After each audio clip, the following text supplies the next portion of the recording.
Good afternoon and welcome to the January 5th, 2026 meeting of the Columbia Rotary Club. Great to see everybody today. Out of respect for the speaker, please take a moment to silence your cell phones. And I'm going to invite John Backus to come up and do the prayer.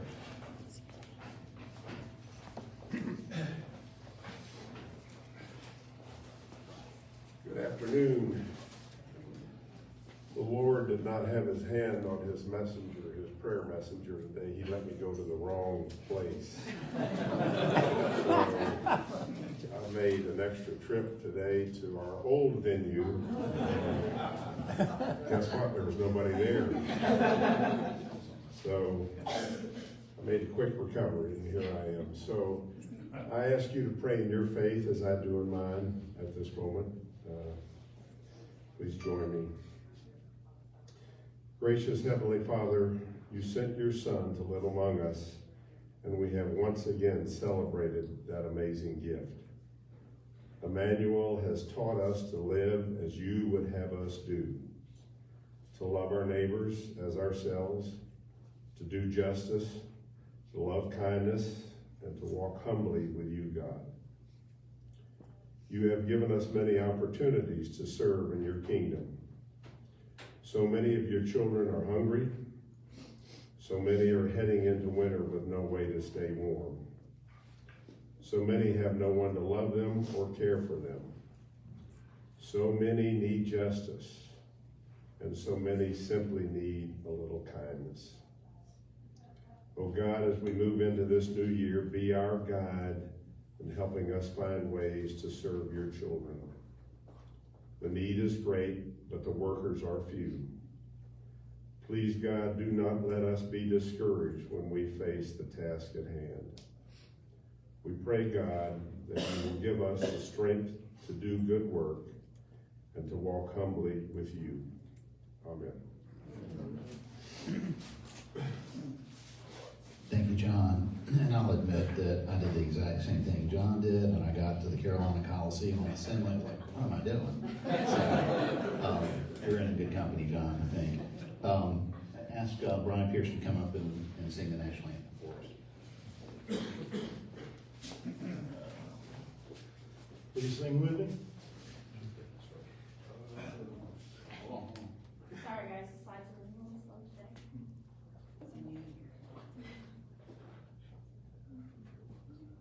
You're doing good so far. Sounds great. It's coming. Or shall we go? Yeah, go ahead. Sorry guys. Oh, say, can you see by the dawn's early light what so proudly we hailed at the twilight's last gleaming, whose large stripes and bright stars through the perilous fight o'er the ramparts we watched were so gallantly streaming, and the rocket's red glare, the bombs bursting in air, gave proof through the night that our flag was still there. Oh, say does that star-spangled banner yet wave o'er the land of the free and the home of the brave? Thank you, Brian. That was great. Appreciate it.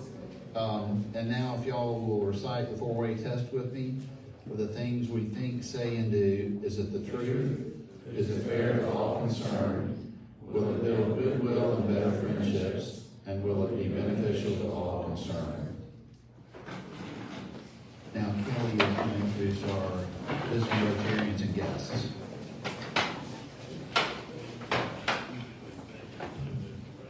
Happy 2026. We do not have any visiting Rotarians, but we do have some sort of guests. They're part of the corporate membership of First Bank. Adam Campbell and Rebecca Spice. Is it Spice? Spence, thank you. So anyway, there they are. Welcome.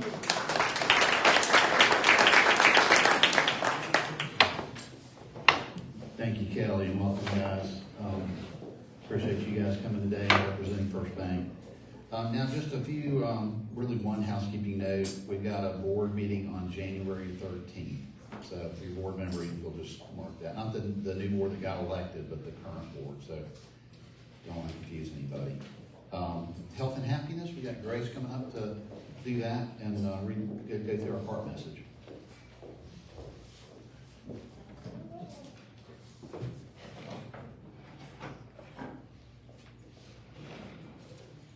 Hello, everyone. Today's CART message. In recent CART messages, we have talked about the stress and financial burden that is often faced by families with a loved one who has dementia.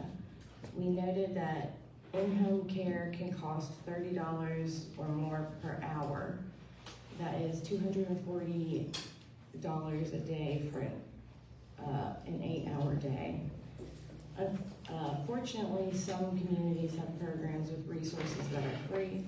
One of those programs is Lisa's Care Connection. It was established by Lisa Gibbons, who is from Irma. She learned about the needs of family caregivers, and when her mother was diagnosed with Alzheimer's, she wanted to do something about it.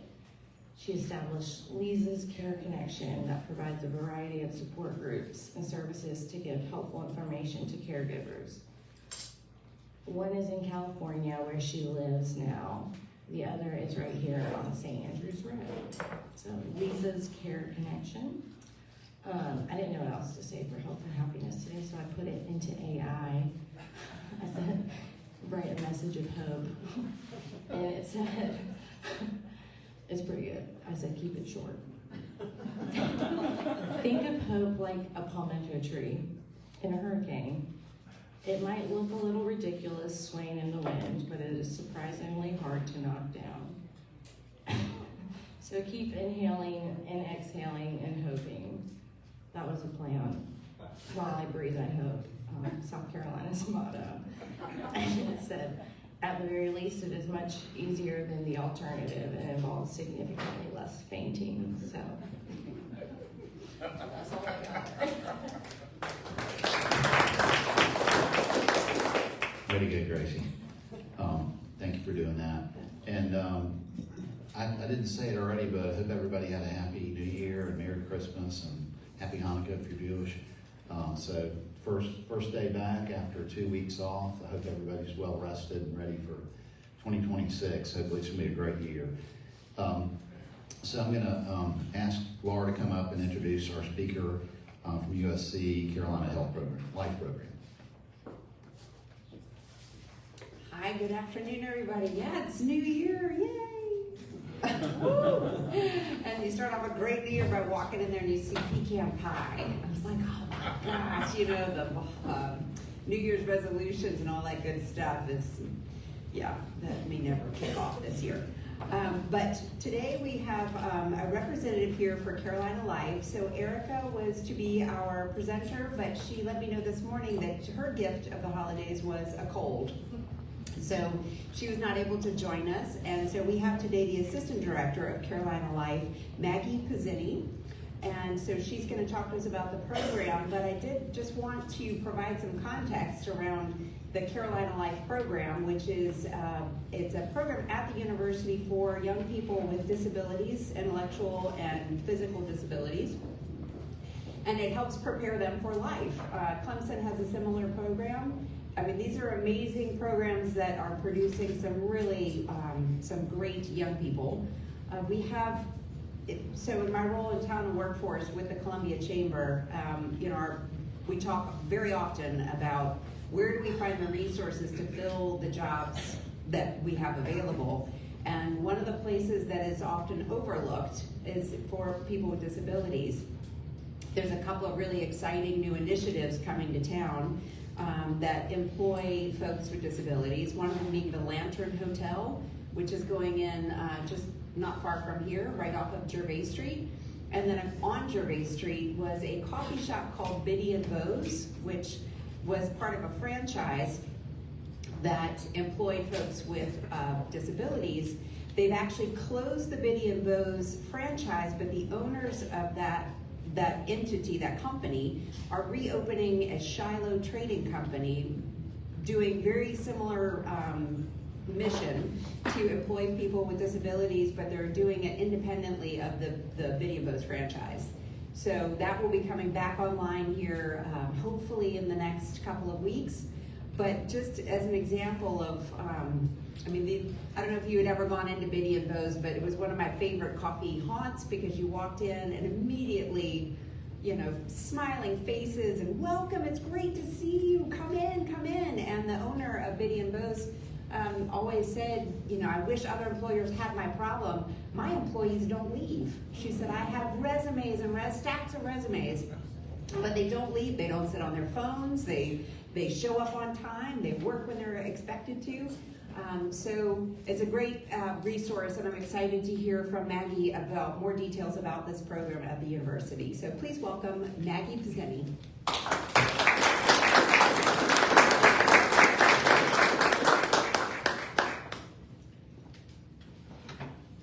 Hello. I'm very excited to be here with you all today, and hopefully you guys can learn a little bit about our program. Very sorry, I'm not Erica. She is a wonderful speaker, but I will do my best for you all today. So here's a little bit just about our staff. Erica Millen is, of course, our program director. She's really wonderful. She's been with us for a couple years now. And if you ever get the chance to meet or talk with her, I highly recommend it. She's fantastic. Nice to see you. My name is Maggie Pizzeni. I'm the assistant director for Carolina Life. I've been with the program for 4 years. This is my first year as the assistant director. And then we have Megan Whitaker, our last full-time employee. She is the employment coordinator, and she does all things employment. We have 3 faculty support with our program. Dr. Anthony Plotner, he is our faculty advisor, and he is truly a remarkable person. He was one of the first people to really get Carolina Life started, and he's still with us as, again, our faculty advisor. We're very fortunate to have him. He's one of the leaders in inclusive post-secondary education research, so we're very fortunate to have him with us. Next up is Dr. Rebecca Smith-Hill. She's been with the program for like 7 years now, and she does a lot of research for us. She's genius.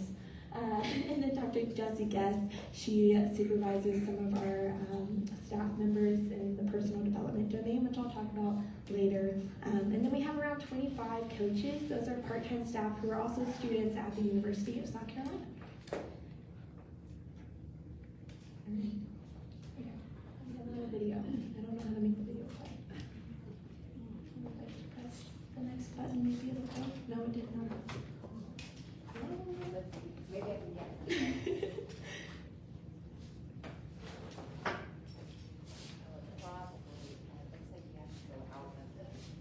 That's okay. We don't have to do the video. There is a video if you want to check out our social media. You can. It's on there. But it's just kind of a video explaining who our students are from our students' perspective. Give them a bit of insight into what our program is and what it means to them. So just check it out if you also want. All right. So what is Carolina Life? The life in Carolina Life actually means something. It means learning is for everyone, and we truly do believe that. We are a 4-year certificate program for students with intellectual and developmental disabilities. We started back in fall 2008. We are, in fact, the first program in South Carolina. Okay, we did beat Wilson by a whole semester, so we're better. Okay.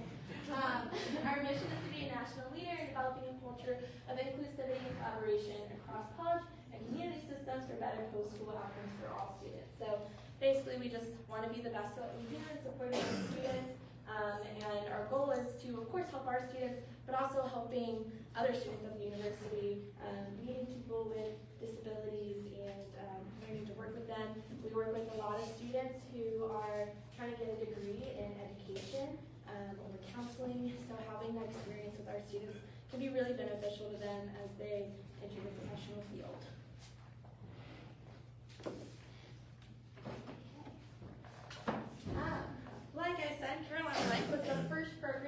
established in South Carolina. There are over 300 programs similar to ours all across the nation. There is officially one in every state. Wyoming, I believe, was the last one, but they finally got it. We are very proud in South Carolina of our IPSE programs. Like I said, there are 6. We actually have a 7th one coming on board here soon over at Midlands Technical College. So we're very excited to partner with them and help students with maybe some different goals get involved there. So if you're interested in learning more about just general IPSE programs, you can check out Think College. That's going to give you kind of a nationwide view of programs like ours. And then the SkipSec website is the South Carolina Inclusive Post-Secondary Education Consortium. A mouthful. But we all kind of work together to stay informed and help each other with best practices as we're going throughout. So all the programs in South Carolina are very different. If you know anything about Clemson Life, that's fantastic. I'll tell you right now, Carolina Life is pretty different. We're kind of on opposite ends of the students that we support. Both are fantastic, but there's different needs. We are a CTP program. That's a comprehensive transition and post-secondary program. So that just means that we get funding from the government to support our students, which is really easy.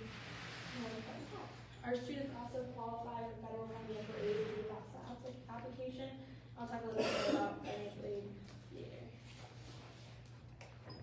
Okay, our program pillars. I'm going to hold my notes real quick because Erica gave me some stuff for this section. Okay, so we have 3 pillars: individualization, inclusion, and collaboration. So individualization. It's kind of obvious, but we want to serve all of our students as individuals, not as a group or not as a cohort. All of our freshmen and sophomores are juniors or seniors. A lot of our students are coming from a high school setting where maybe they spent the last 4 years with the same students in the same classroom with the same teacher all 4 years. So they come to us and they get a very different experience, where it's about what they want to do and their specific goals that could be very, very different from the other students in their class. We have inclusion. We want our students to be as included in USC as possible. So we strive for inclusive experiences in classes, clubs, organizations, including living in typical residence halls with typical supports. Because this creates an authentic college experience and really helps facilitate growth for our students. So they participate in all kinds of things. We don't do honorary memberships, so we do have students who are in Greek Life or student government, and they are full members of those organizations, which is pretty cool in my opinion. And then collaboration. We can meet the goals of individualization and inclusion through collaboration. We focus on collaborative partnerships across campus with a variety of campus partners to make sure that our students have the experience they want, and to make sure that the people across campus know who we are so that everyone can support students in their natural environment. It's kind of weird to say, but we've been around for like 17 years and still not a lot of our campus knows about us. And it's a good thing and a bad thing. It's not great because we want people to know about us, but at the same time, they don't know about us because our students are just out there as USC students and they maybe get Carolina Life support. They're not Carolina Life students first, which is a really great thing to say. Okay.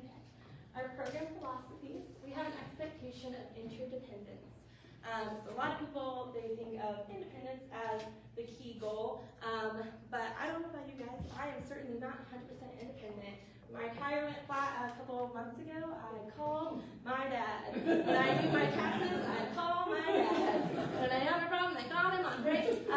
We're not fully independent students, right? We rely on our friends, our family, our spouses, all kinds of people around us to support us, and that's a big goal for our students. A lot of our students kind of come into college thinking they have to be 100% independent and do everything on their own, and that's just simply not the case, because it's not the case for anybody.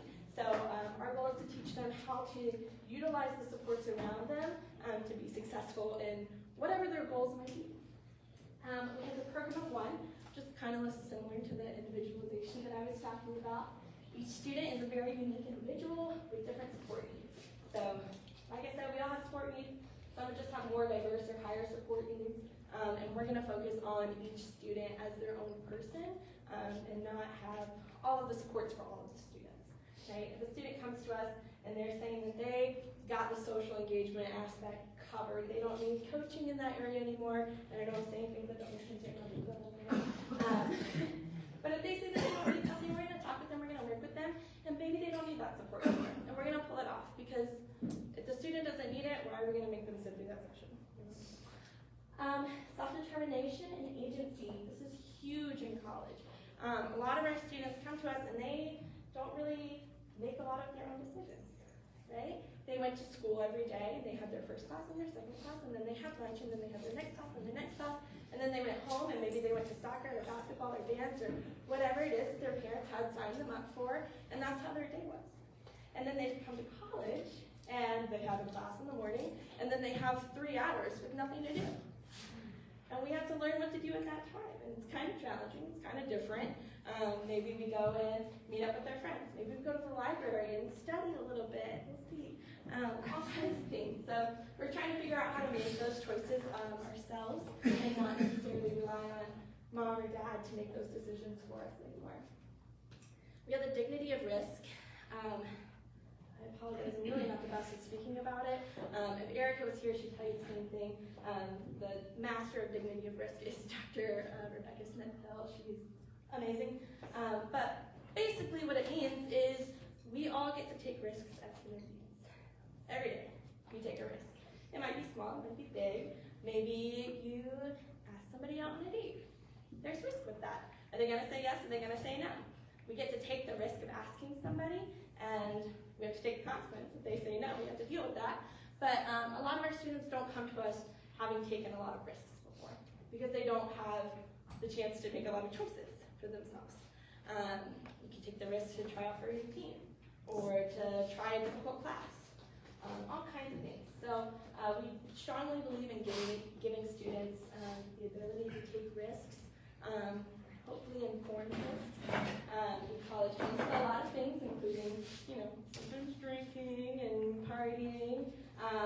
We don't make students sign anything that say they can't participate, but we do our best to inform them of what the risks are. At the end of the day, it's students' choices, whatever they want to do. They can ask that person out, they can go to that party, they can try out for that club. It's their choice, it's their risk. They just have to accept the consequence that may or may not come with it. And then supported decision making is another really big one. We're not calling parents every day to say, hey, Susie wants to eat a Chick-fil-A. Is that okay? Yeah, it's just not how it works. We're in college now, so we have to help our students make decisions on their own. And sometimes that might be, do I talk to my parents and see, should I have Chick-fil-A for lunch every day? And they're probably gonna say, no, that's probably not a great idea. But they gave their input, and it's a student's decision.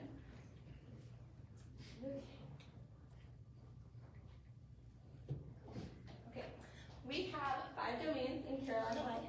I will go quickly through each of them. We have academics, independent living, social engagement, employment, and personal development. And also one of my favorite pictures of our students. Right? All right, so academics. So it's pretty obvious. You go to college, you gotta go to class. And you can't have one without the other. Our students are full-time students at the university. That means that they take a minimum of 12 credit hours every semester. They can take, it says 15, but they can really take up to 16 if they want. Sometimes they want to take a PEU course, volleyball, something like that. We have Carolina Life courses and USC courses. So our Carolina Life classes are specialized courses that are going to focus on functional knowledge and skills. And those are things like healthy relationships, personal finance.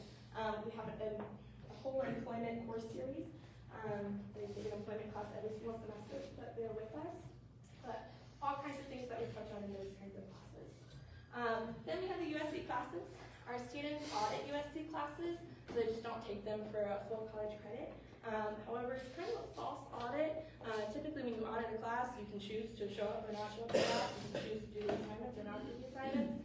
Our students don't get that luxury. They have to do all the homework, they have to do all the tests, and they better be in class. Again, dignity of risk, they can choose to skip, but if they miss an assignment, that's on them. Our students have access to the whole entirety of the USC's courses. There are, of course, like a couple of caveats to that. If there's a prerequisite, they do have to take the prerequisite before they can jump into that next class. And then there's a couple major and minor restrictions, but for the most part, our students take all kinds of classes. All of our freshmen take E101. You can take marketing, hospitality, education, art, photography. So we have a huge range of classes that our students take. And then we have academic coaching. So earlier I mentioned we have about 25 student staff members. A good bit of them are Living Learning Lab coaches. So they meet twice a week with a Living Learning Lab coach. One of those sessions is focused on academics. So our students are assigned a coach. They meet for an hour and a half with that coach to work on homework skills or study skills. It's not necessarily time just to do homework, but we're learning how to maybe do homework on our own, or we're learning how to study on our own. A lot of our freshmen come to us and they don't really know how to study. So they don't really know how to do homework on their own because it's not what their high school classes were like. So that is a skill that we do teach our students, and then eventually they can maybe do some homework on their own. Okay. Exit planning is it's not really in the domain, and it kind of just fits in with everything that we do. But it does begin upon enrollment. We're planning for the end as soon as the students get there, which is kind of weird to say. It's 4 years of exit planning, but we really hone in on it during the junior and senior year. So there is a little bit of coursework for it, which is designed to prepare our students for their transition into life after college. They work on a lot of different things. Juniors are going to kind of do the what ifs. What if I move to Charlotte? What if I stay in Columbia? What if I go back home? And they will kind of explore what their lives maybe could look like. When they get to senior year, we're solidifying a little bit more. Where are you going to want to go? Are you staying in Columbia? Great. Where might you want to live? Let's start looking at apartments. How would you get to wherever it is that you're going to work? Let's start applying for jobs. So we're really trying to prepare and make it as smooth a transition as we can. We do have coaching for exit planning as well as the courses. So our juniors and seniors meet with an exit planning coach for an hour each week so they can have some one-on-one time to really focus in on what their specific goals are. It's a little harder to do it when you have a group of students all with different goals. Right? Okay, employment. We have career development through 2 different areas, coursework and work-based learning. So there's an 8-course sequence, like I was talking about earlier. They take an employment class every single semester, starting their first semester with us. And it starts with like exploration, skill development, and it gets further as we get to senior year. For job searching, we're kind of getting into that exit planning piece of it, of figuring out what we really want to do when we graduate and what our career is. Then we have our work-based learning, our work requirements, and entry-level roles, campus jobs, internships, job shadowing, all that stuff.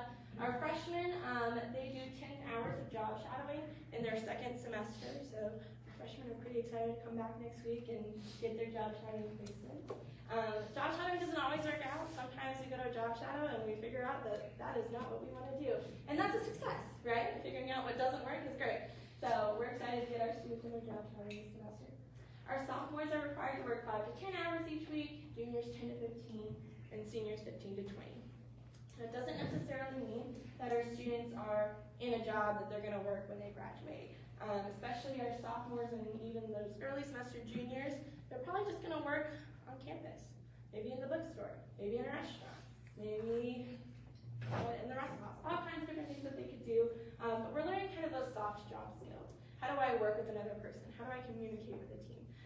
All kinds of things like that. And then getting into our later junior year and senior year, we're trying to find jobs that maybe align that we could just walk over once we graduate. So that's the goal. We also have coaching starting in the second semester of freshman year. Every student meets weekly with an employment coach. That's freshmen get half an hour, just because they don't have a work requirement yet. And then after that, it's an hour for everyone. So they have some one-on-one type work with their coach. Those coaches are going to help them maybe with their employment classes, but really more we're focused on working on our resumes, our interview skills. What do I wear to my interview? And then once you get a job, maybe they're coming and observing the student at their job, seeing how things are going, seeing what skills we need to work on. Do we need to work on giving change back a little bit, right? If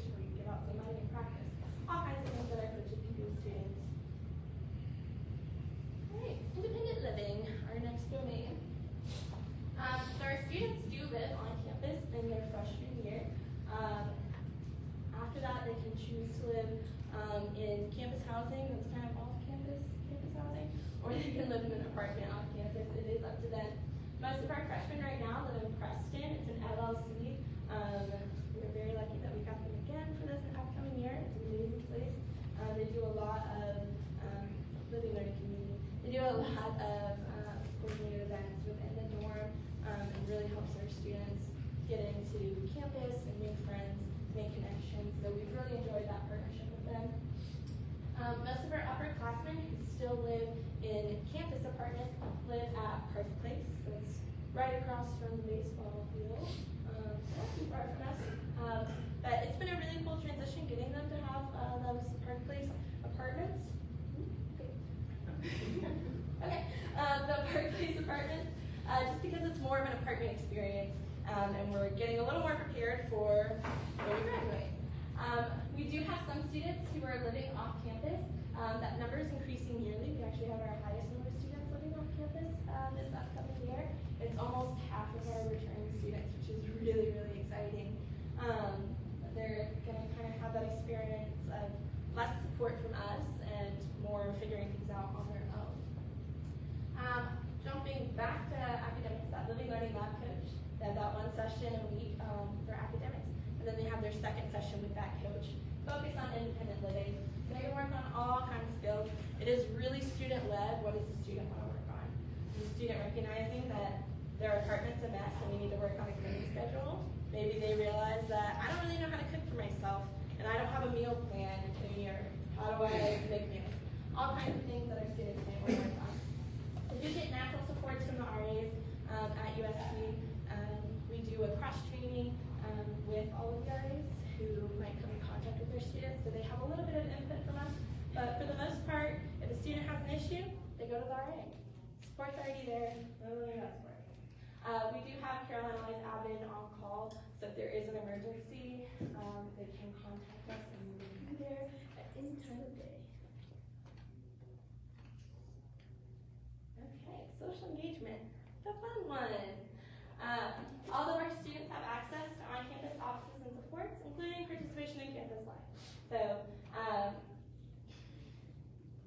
we want our students to kind of get outside what we call the Carolina Life bubble. We have a lot of classes with their Carolina Life students, about half of their classes are with other CL students. So we try to get them to make connections with other students on campus. That's where our real learning is going to happen.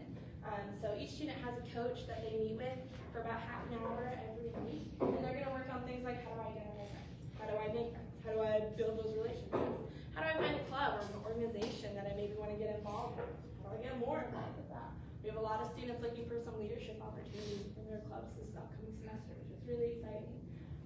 They'll help them kind of get involved in whatever they want to get involved in on campus. So, like I mentioned earlier, our students don't get like honorary memberships. So if you try out for a club team and you don't make it, I'm not stepping in to get you the spot on the team. You better go find another way to practice and try again next year. And that's actually happened a couple times for some of our students. We have a student on the tennis team this year, and he did not make it his first year. He practiced really hard, made it his second year. We had another student trying to do that this year, so fingers crossed for him. We have several girls in sororities. They are full members, not honorary members. They participated in the rush process with a little bit of support from us, but really not that much. USC's sorority rush process is actually pretty inclusive and pretty supportive, so we didn't have to do too much for them there. And we finally have an opening for the fraternities. So we have one guy looking into rushing this upcoming semester, and we'll see how it goes. Okay, our next one's just a bunch of pictures. I'm going to show you all the fun things. All the fun things our students get into. Football games are, of course, the hit. Football games are, of course, a hit. USC does a lot of, they're called Thursday After Dark events. Anyway, but we're trying to get students to go to all of the events that are kind of already happening on campus. Thursday After Dark might have roller skating, or I think there's an axe throwing picture on there, all kinds of things. We do have some coaches who will go to events, kind of just to open the space though. They're not there to watch over them or make sure that they're doing what they're supposed to when they get to the event. it's just opening the space. Because sometimes going to a place with a large crowd of people that you don't really know can be really nerve-wracking. So having somebody there who knows you, who knows your name, can be really helpful, and it helps get our students kind of out of that adrenaline bubble like I was talking about, and just into more experiences that they maybe wouldn't have explored otherwise.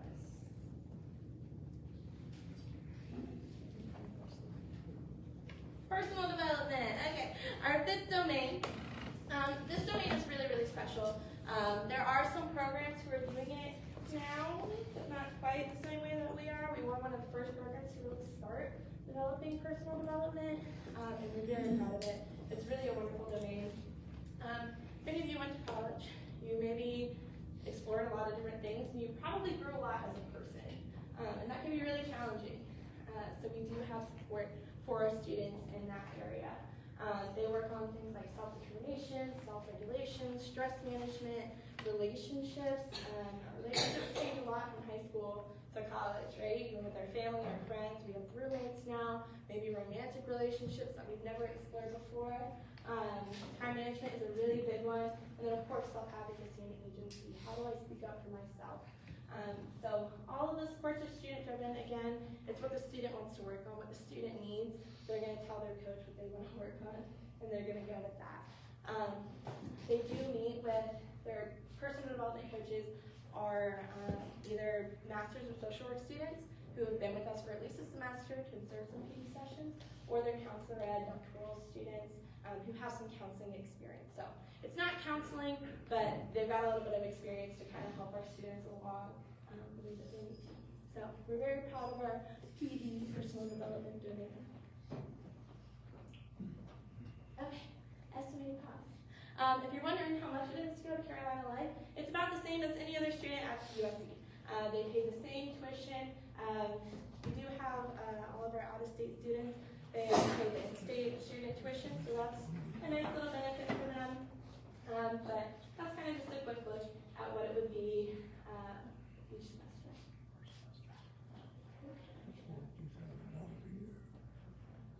I think the next one's financial aid.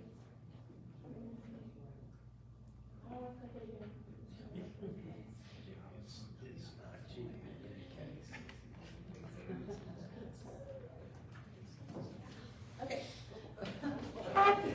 Financial aid. Our students do qualify for financial aid, which is really, really great. They have to complete the FAFSA every year. Our students qualify for Pell Grants, a couple other things. And South Carolina actually does a really, really great thing, and they provide financial aid to all of our students, all of our in-state students. So it's a little more expensive if you're coming from out of state, although you do get that in-state tuition. But if you're an in-state student, you get $7,500 towards your tuition every single semester. So it's a really fantastic thing that South Carolina is doing for our students, and we're really appreciative of it. VR is another great one, vocational rehabilitation. They're fantastic. We love working with them. But eligible students can receive tuition, textbook assistance, up to $8,000 per year. So it's a little scary just looking at the number by itself, but there is a lot of opportunity for our students, especially our in-state students, to get some financial aid.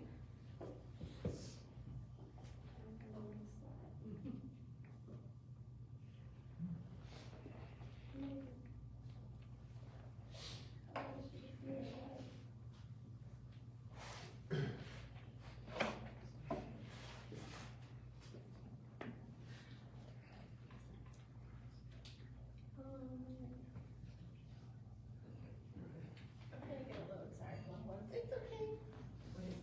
Requirements for admission. I'm just going to slide through this really quickly. If you have more questions about it, feel free to come and ask me. You're also welcome to send an email to everyone. We'll be happy to get back to you. But generally, our students have to be 18 years old, and they have to be out of high school. There are some programs that will do dual enrollment. We do not.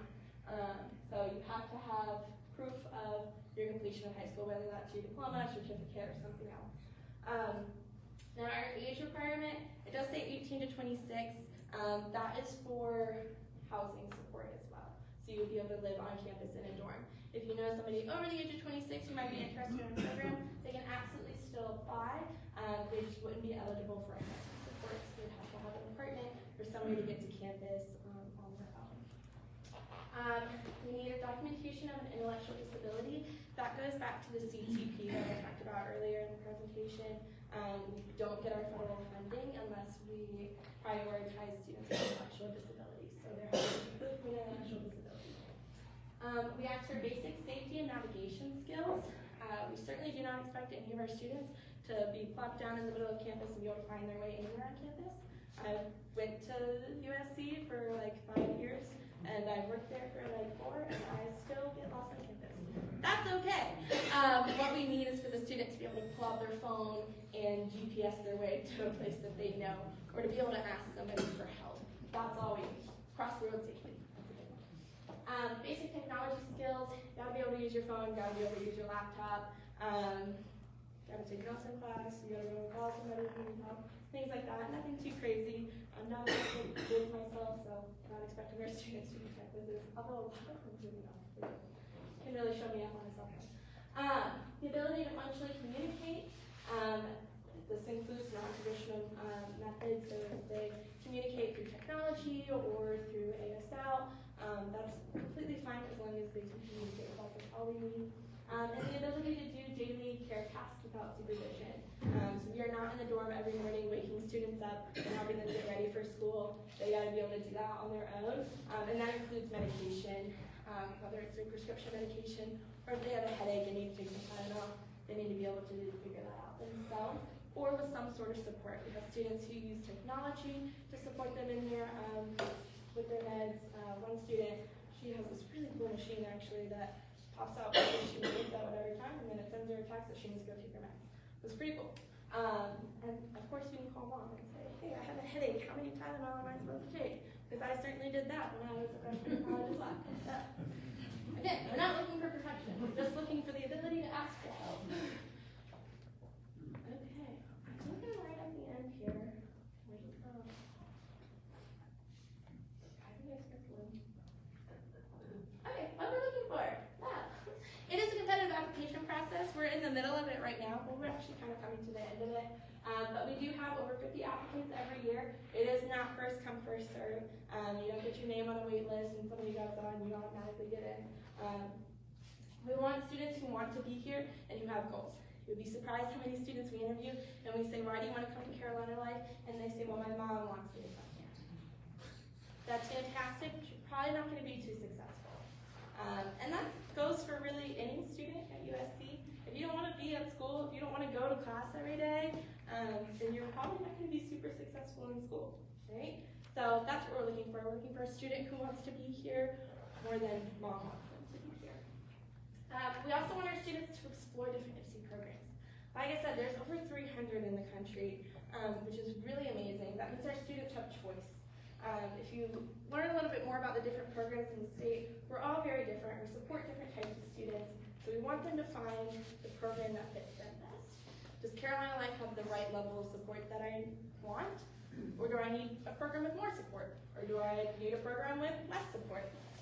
It's really about exploring and finding the best fit for you, which is the same as every other college student out there. Yeah, and we just need a level of independence that matches the supports that we provide. So if a student applies to our program and they need a lot more support than what we offer, it's probably not a great fit, and we're going to encourage that student to go and look at a different program. Okay, I think the next slide is Q&A. Thank you. Any questions?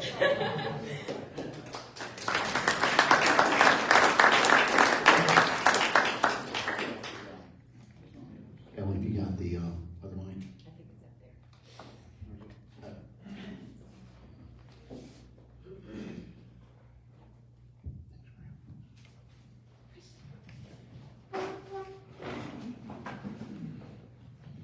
Thank you for coming today. I appreciate you sharing everything there is to know about the Carolina Life program. 2 questions. How many students are currently enrolled in the program? 3 questions. And of the students that are enrolled, what if they're enrolled as a freshman, what is their predictability of graduating? So right now we have 25 students in our program. We're moving up next year. Again, we're not quite done with our application process, so I can't tell you the exact number, but we'll have at least 28 next year, which is exciting. We're growing. Predictability, I can't give you an exact number off the top of my head, but I will say it's pretty close to the regular finish rate for USC. We don't have every student finished. One student in particular, he was offered a job at the end of his sophomore year, and that's the job that he wanted, that's the job he came to us to get, and so he didn't come back his junior year.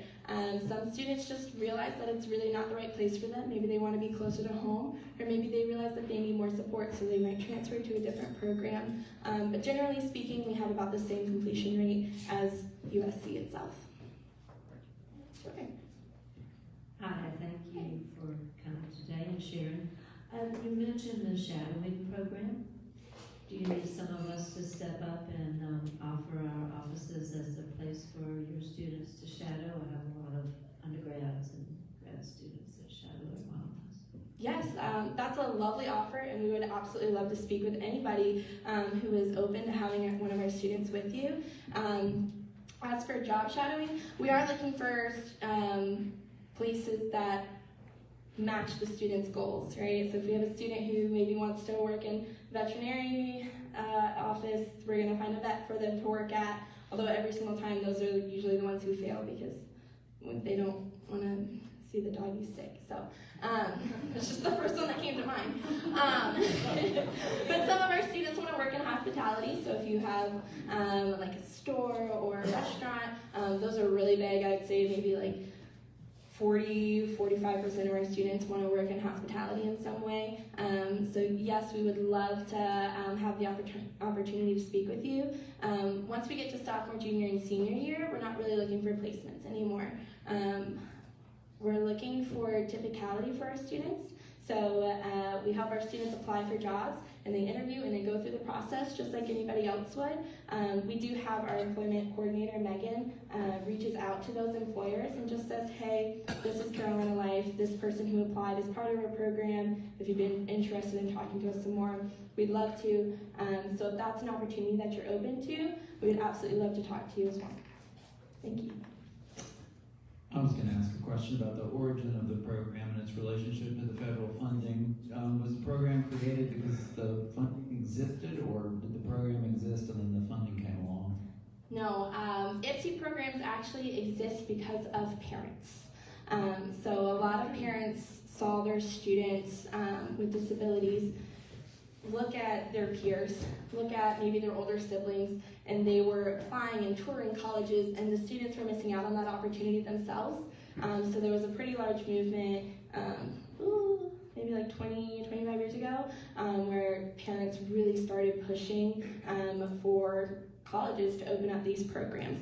So I don't know how long the federal funding's been around for us, but I do know that it started because of parents being awesome parents.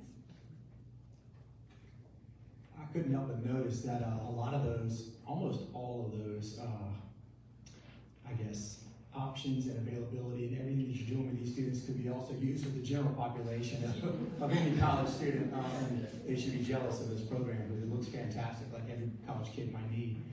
I know a little bit about the Clemson program. I know a lot more now because of your being here. I appreciate that. I'm so glad it's at Carolina, and I didn't know it was first. But the Clemson program does seem to get a lot of publicity. Maybe it's because they had a president that had a daughter with special needs, has a daughter with special needs. But they also have the hotel at Clemson, and I know we've got one coming to South Carolina. I hope we're going to be using Carolina Life students for that program as well, because it's very successful at Clemson. It does seem that you do serve a different population of students with special needs. Can you talk a little bit about the differences between Carolina and Clemson, if you happen to know a little bit? Yeah, so if you look at it kind of like a spectrum, Clemson's going to be on one end, and ourselves and maybe College of Charleston are going to kind of be on the other end, where we offer less supports than Clemson does. Clemson also uses a very different model with their students. They do a lot more placements, they do honorary memberships, and nothing's wrong with any of that. It's just not what we do. They also have a very different social media than what we have, which is why a lot of people know about Clemson Life and they don't know about Carolina Life. A lot of our students, like I said, they just want to be USC students who get Carolina Life supports. So a lot of times we don't make big posts or show inspirational moments like Clemson Life might, because it's just not what our students want. It's not why they came to us. So fantastic program. I love what they do. I love the students that they support. It's just not our program. But like I said, it's kind of the cool part about South Carolina is there is a place for every type of student on that whole spectrum.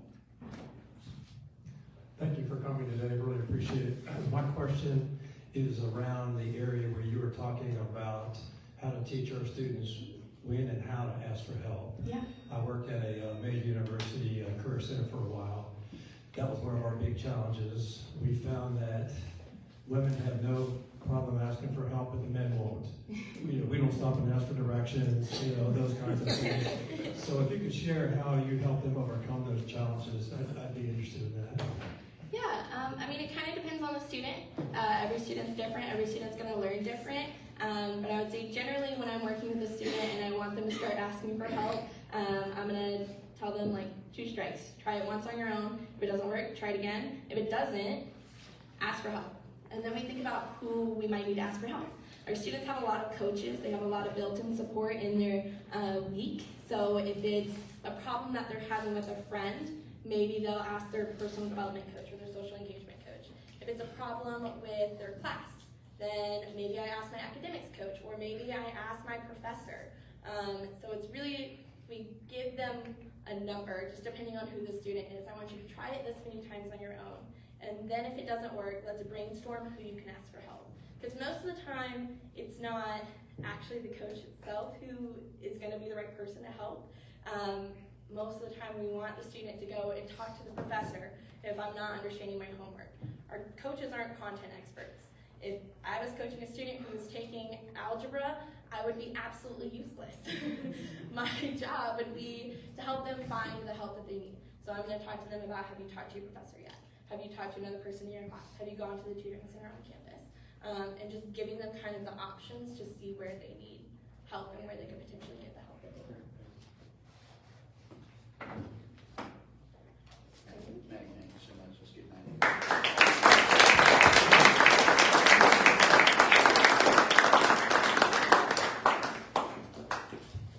Thanks again, Maggie. Just a couple of things I still wanted to go over real quick.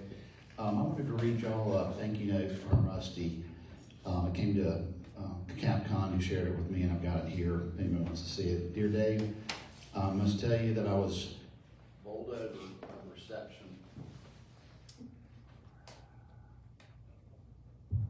Speaking of reception, I was bowled over by the reception the club gave me on Monday. I came to lead the singing, and the presentation of the award was totally unexpected.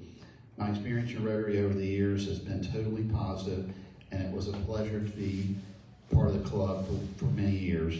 I still look forward to ringing the bell with Joe Wilson on Friday, and look forward to my next Paul Harris Fellowship this year. Many thanks, sincerely, Rusty Bass.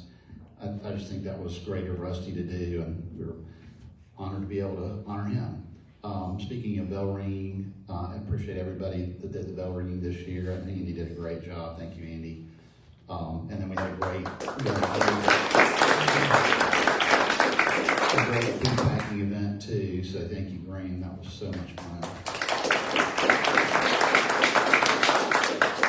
So just one housekeeping thing. Please remember to put your badges in the blue buckets, not in the thing out there. And our next speaker is Sarah Fawcett of the United Way of the Midlands. Now we're going to close in the song.